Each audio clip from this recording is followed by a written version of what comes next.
Le sang, le fait que l'on parle dans l'Eucharistie du sang, ça renvoie à la circoncision finalement.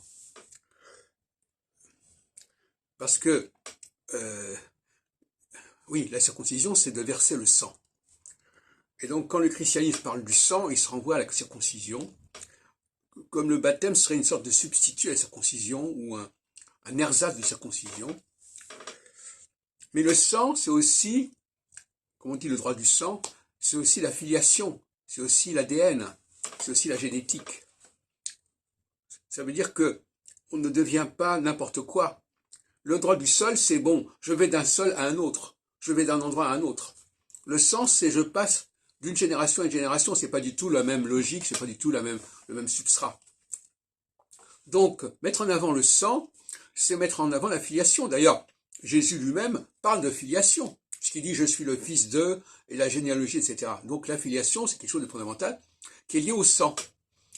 Et le sang, on ne plaisante pas avec le sang.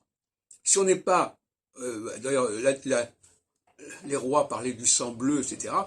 Si on n'a pas le bon sang, si on n'a pas la bonne hérédité, la bonne filiation, eh bien, on peut pas assumer ce rôle-là. Ça ne se fait pas par imitation. Il ne suffit pas de vouloir quelque chose pour devenir cette chose-là. Contrairement à ce que pourrait laisser entendre l'existentialisme, je deviens ce que je suis, ce que je deviens, etc.